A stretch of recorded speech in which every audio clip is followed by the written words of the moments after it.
Johnny Carson ruled late night with a steel grip behind that easy smile.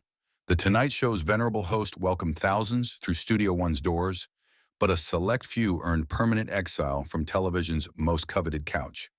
Carson's relaxed demeanor masked a fierce protector of his domain, a man who drew the line when guests trampled his hospitality. From unhinged behavior to backstage threats, these celebrities learned the hard way. Cross Johnny Carson, and your career lost access to 15 million nightly viewers forever. Number 1. Wayne Newton. Carson's playful jabs about Las Vegas entertainers typically landed with audience approval. His writers delivered a particular zinger. Las Vegas is installing brighter stage lights because Wayne Newton's hair needs photosynthesis. The crowd roared, but Newton's ego couldn't absorb the hit. With millions invested in his Aladdin Hotel and carefully manicured image, Newton's business interests suffered with each punchline. In 1980, security cameras captured Newton storming NBC's Burbank facility unannounced. He pushed past reception, silk shirt unbuttoned to mid-chest, fists clenched white. Staff scattered as he burst into Carson's office during pre-show preparations. "These jokes about me will stop now, or I'll kick your ass," Newton growled, standing over Carson's desk. Johnny stayed seated, ice calm, then reached for his phone. "Security, please remove Mr. Newton from the premises permanently." The network's response proved swift. Newton's photograph appeared in security booths with red-stamped instructions. No access under any circumstances. That evening's monologue eliminated every Newton reference, not from fear, but from principle. Carson explained to producer Fred de Cordova, "Nobody threatens me in my own house. Nobody." The banishment became legendary among Tonight Show staff. Newton's name vanished from booking considerations, and talent coordinators learned to avoid even mentioning him. The message traveled through Hollywood at lightning speed. Physical intimidation meant career suicide on NBC. Behind the scenes, Newton attempted reconciliation, sending elaborate gift baskets to Carson's Beverly Hills home. Each package returned unopened. When Newton approached Carson at the 1986 Emmy Awards, Johnny simply turned his back and walked away, champagne glass in hand. Industry insiders whispered that Carson held two unforgivable sins: threatening his physical safety and undermining his authority in his own studio. Newton had committed both in a single afternoon. "You can recover from bombing on the show," Tonight Show writer Pat McCormick later revealed. "You can recover from almost anything in this business. But threatening Johnny? That was professional suicide." The irony didn't escape industry veterans. Newton's attempt to protect his image created a far more damaging narrative. As his Vegas star continued rising, the permanent Tonight Show blacklist cast a shadow over his national appeal. Carson never spoke publicly about the ban, enhancing its mystique. His silence proved more damaging than any monologue joke could have been. Number 2. Zsa Zsa Gabor. Gabor floated onto set in 1968 with a Shih Tzu tucked under her arm, a direct violation of Carson's no-surprise animals policy. The dog, initially calm, spotted Ed McMahon's sandwich during commercial break and leapt from Gabor's grasp. "Darling, come back to Mama," she called, but the dog was already devouring McMahon's lunch, scattering lettuce across the polished floor. Carson watched, tight-lipped, as crew scrambled. When cameras returned, he maintained composure, even as the dog jumped on his lap, leaving paw prints on his immaculate suit. "Your little friend is quite the performer," Carson quipped, audience howling. Gabor replied, "He loves you, Johnny." "I shall bring him every time." Carson's smile froze. Backstage, he exploded to producers, "This isn't a petting zoo. Next time she brings livestock, she's banned." 2 months later, Gabor arrived with a Persian cat hidden in her purse. Midway through the interview, she revealed her surprise. The cat hissed, scratched Carson's hand, and urinated on the iconic desk. Blood visible on his palm, Carson cut to commercial. When they returned, Gabor sat alone. "Ms. Gabor has left to tend to her pet," Carson explained smoothly, but his decision was final. Gabor never received another invitation, despite numerous attempts from her publicist. Carson issued a studio-wide memo. No uninvited animals, no exceptions, no Zsa Zsa Gabor. What viewers didn't witness was Carson's backstage reaction. Makeup artist Gina Roberts remembered, Johnny never cursed on air, but backstage.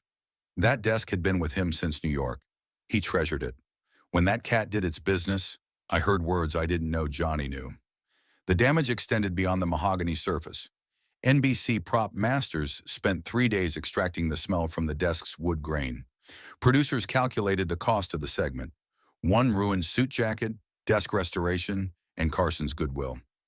Gabor's publicist launched a 6-month campaign to restore her booking status, sending written apologies, replacement furniture, and even a gold-plated desk pin. Carson's response arrived via NBC legal department. Mr. Carson appreciates Ms. Gabor's interest in returning to The Tonight Show. Unfortunately, we maintain a strict policy regarding surprise animals. This policy is non-negotiable. The formal language masked Carson's actual words to producers. I'd rather interview a cactus. At least it would stay put. The band entered Tonight Show lore when Doc Severinsen's band created a running joke.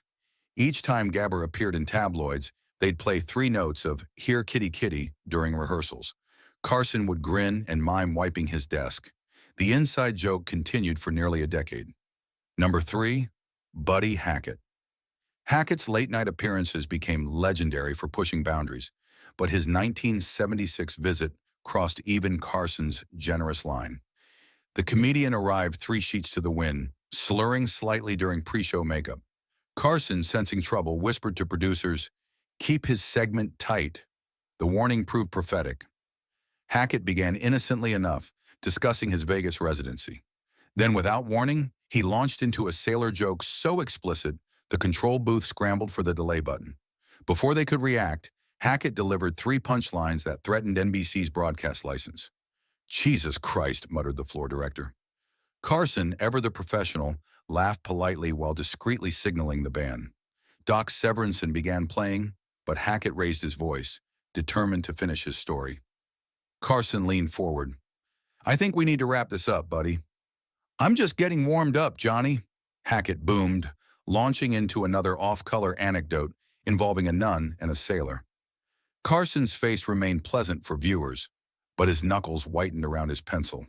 The telltale sign staff recognized as imminent eruption. The commercial break couldn't arrive fast enough. Backstage, Carson confronted network censors. 3 FCC violations in 4 minutes. That's a record even for us. The censors looked grim. The phones are already lighting up. Carson made his decision before removing his makeup. Buddy Hackett goes on the list. Permanently. The band remained intact for 15 years. When Carson approached retirement, Hackett's agent pleaded for one final appearance. Johnny's response was simply, some bombs can't be defused twice. NBC switchboards logged 312 complaint calls that night, the second highest in Tonight Show history. Affiliate stations in the Midwest threatened to delay the program if standards continued deteriorating. Carson, who prided himself on sophisticated adult humor that stopped short of vulgarity, took the complaints personally. Johnny never censored his guests, recalled head writer Raymond Siller. He believed in creative freedom. But Buddy crossed into territory that wasn't just pushing boundaries. It was dynamiting them. The situation worsened when newspapers reported Hackett's intoxicated performance. Sponsors demanded explanations, and NBC executives called emergency meetings. Carson, who typically avoided network politics, made a rare appearance at the conference table. Gentlemen, he began, I've hosted this show for 14 years without incident. Last night wasn't a miscalculation. It was a complete breakdown. Mr. Hackett won't return during my tenure. The word tenure silenced every executive in the room. Carson's contract negotiations were approaching, and his leverage remained absolute. If banning Hackett preserved Carson's relationship with NBC, the comedian would stay banned. Hackett learned about his exile through Hollywood channels. Initially dismissive, his attitude shifted when subsequent bookings on Merv Griffin and Mike Douglas materialized, while Tonight Show invitations vanished. His manager's calls to NBC received polite deflections. We're booked solid through next quarter. The pattern continued until Hackett finally understood. His Tonight Show career had ended. Number 4, Frank Sinatra. Sinatra's 1975 booking came with a 3-page rider that raised eyebrows throughout Studio One. Among the demands, pre-approval of all questions, camera angles limited to his good side, and the stipulation that Carson stand when Sinatra entered. Producer Fred de Cordova delivered the list to Carson, who scanned it silently, then dropped it in his wastebasket. Tell Frank we're happy to have him, without conditions. Sinatra's team balked but eventually agreed to a compromise. No pre-approved questions, but Carson would preview topics. The appearance seemed set until rehearsal, when Sinatra's manager interrupted Carson's monologue practice. Mr. Sinatra would like to enter from stage left, not right. Carson looked up from his cards. We always bring guests from the right. The camera setup, Mr. Sinatra insists. Carson set down his pencil. Does Mr. Sinatra run this show now? The standoff escalated when Sinatra himself arrived, demanding Carson's dressing room be vacated for his use. Johnny's patience evaporated. This isn't the Sands, and I'm not opening for him, Carson told producers. Either he plays by our rules, or he doesn't play. Sinatra departed without appearing, his entourage trailing behind him. Carson watched from his office window, then made a decisive call to NBC executives. The Tonight Show doesn't accommodate divas, even legendary ones. Sinatra never received another invitation. Years later, when asked about the ban, Carson simply replied, "Some stars forget that television requires collaboration, not coronation." What made the Sinatra situation particularly uncomfortable was the history between the two men. Carson idolized Sinatra as a performer, often citing him as the epitome of showmanship. Photos in Carson's office showed the two men golfing together in Palm Springs during the 1960s. The friendship, however, couldn't overcome professional principles. Studio coordinator Michael Berry witnessed the confrontation between Carson's team and Sinatra's entourage. Frank brought 8 people, bodyguards, managers, even a personal lighting director. They started rearranging our set without permission. When Fred de Cordova objected, one of Frank's guys said, "Do you know who he is?" Fred replied, "Do you know whose show this is?" The encounter exposed the collision between old Hollywood, where stars dictated terms, and television's structured environment. Sinatra, accustomed to reverence in nightclubs and recording studios, miscalculated Carson's power within NBC's ecosystem. Johnny might have appeared genial on camera, but his professional boundaries proved ironclad. Carson's decision shocked network executives, who valued Sinatra's rating potential. They attempted mediation, suggesting Carson reconsider. His response became legend among NBC staff. "I'll meet Frank halfway. He can approve his own questions on someone else's show." The standoff created ripples throughout the entertainment industry. Stars with reputation for difficult behavior received pre-appearance warnings from their management. "Don't pull a Sinatra." The phrase entered Hollywood vernacular as shorthand for career-damaging hubris. Number 5. Shelley Winters. Winters first appeared on Tonight in 1965, charming viewers with Hollywood tales. By 1978, her return visits became increasingly problematic as she developed a habit Carson couldn't tolerate: interrupting other guests. During a panel segment featuring Richard Pryor and Angie Dickinson, Winters repeatedly redirected conversation to herself. When Pryor began describing a new film project, Winters cut in, "That reminds me of when I worked with Montgomery Clift." Carson tried gentle redirection. "We'll get back to you, Shelley, but let's hear Richard finish." Winters continued regardless. "Monty told me directors just don't understand actors today." Carson's pencil tapped rapidly against his desk, his silent signal of growing irritation. By the third interruption, even the audience grew restless. During commercial, Carson whispered something to Winters, who nodded apologetically. The piece lasted exactly 30 seconds. When Dickinson described a challenging scene from her latest project, Winters interjected again. "I won an Oscar for a scene just like that." Carson's patience snapped.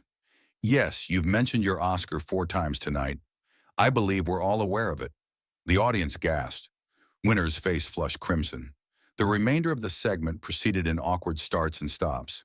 As credits rolled, Carson walked off set without his customary goodbyes to guests. The next morning, he called the booking department. "Shelley Winters gets removed from rotation. I won't host the Shelley Show disguised as the Tonight Show." Her name never appeared on the guest list again. When asked years later about repeat guests, Carson responded cryptically, The best conversationalists know when to listen. Tonight's show staff had nicknamed Winters the conversation steamroller, long before her final appearance. Her interruptions weren't merely annoying, they destroyed the rhythm Carson meticulously cultivated. Segment producer Jeff Sotzing recalled, Johnny orchestrated conversations like symphonies. He knew exactly when to let guests shine and when to redirect. Shelley wasn't just playing her own instrument, she was crashing cymbals during everyone else's solos.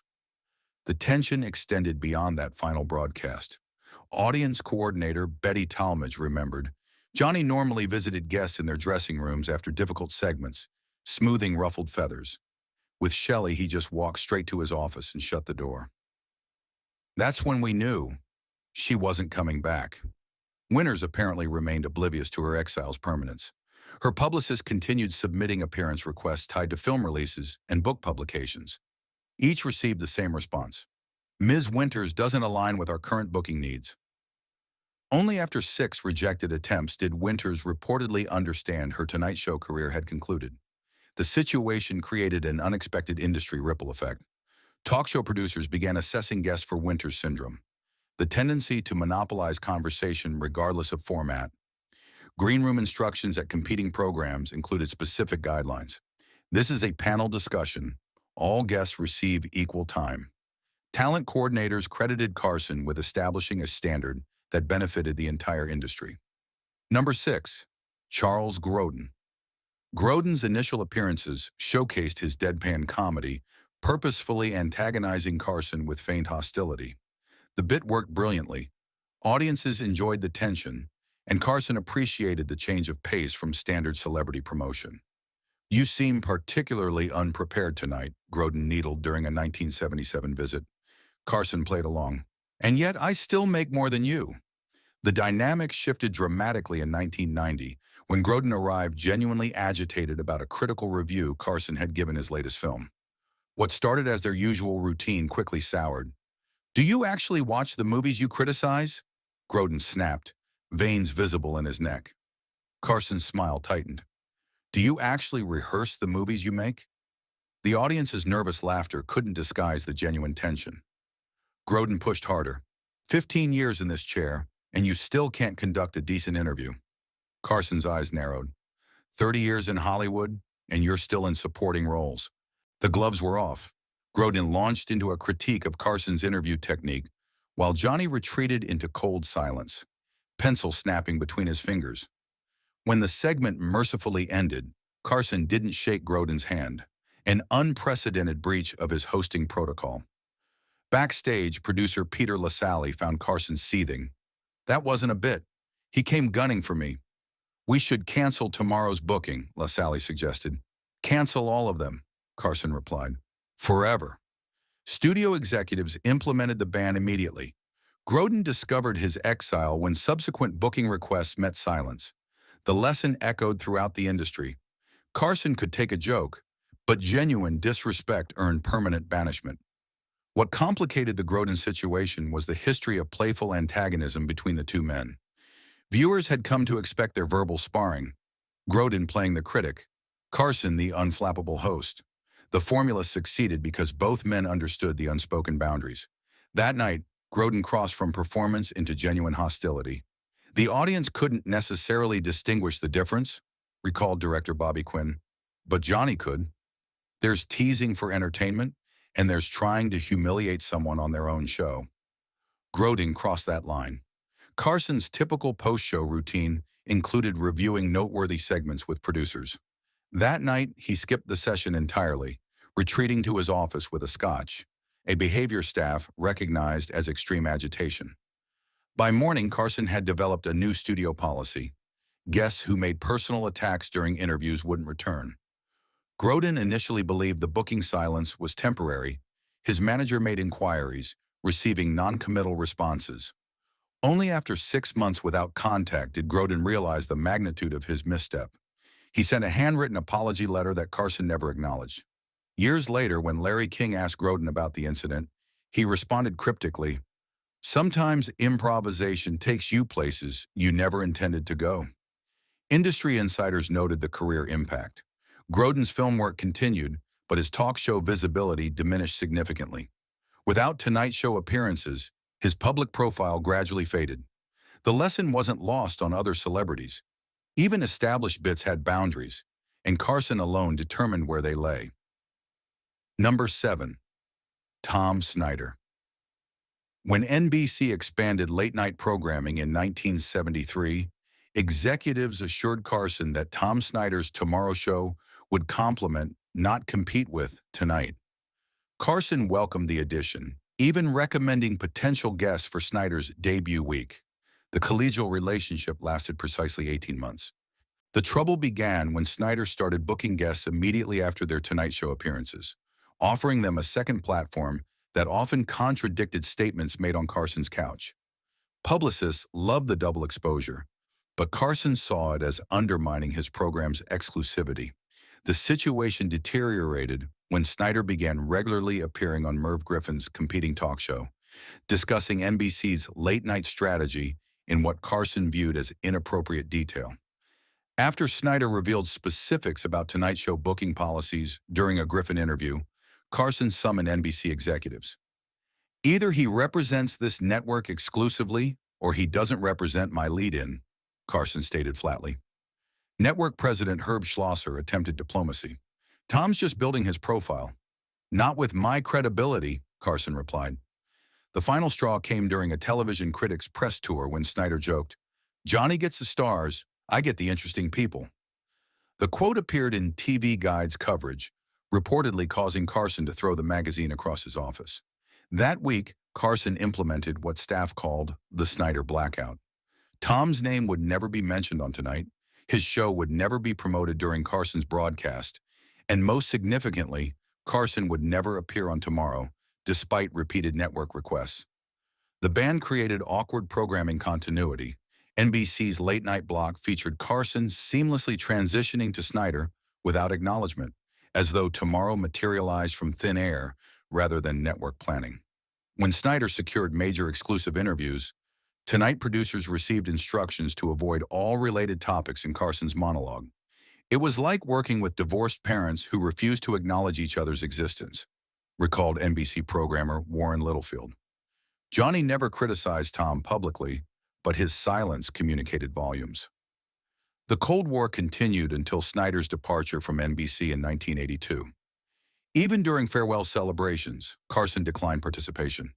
His only comment came during a staff meeting: "Professional courtesy is reciprocal. When it's absent in one direction, don't expect it from the other." 7 outcasts, 7 career setbacks. Newton's threats, Gabor's pets, Hackett's vulgarity, Sinatra's demands, Winters' spotlight theft, Grodin's genuine hostility, and Snyder's perceived disloyalty each violated the unwritten rules of Carson's kingdom. These weren't petty grudges, but business decisions protecting the Tonight Show's carefully crafted atmosphere. The ban sent tremors through Hollywood's power structure. Even legends weren't immune to Carson's red pen. Television's most powerful host guarded his throne not through public proclamations, but through the most devastating weapon in show business: simply never booking you again. Smash like if one shocker surprised you, and hit subscribe for the next round of Untold TV drama.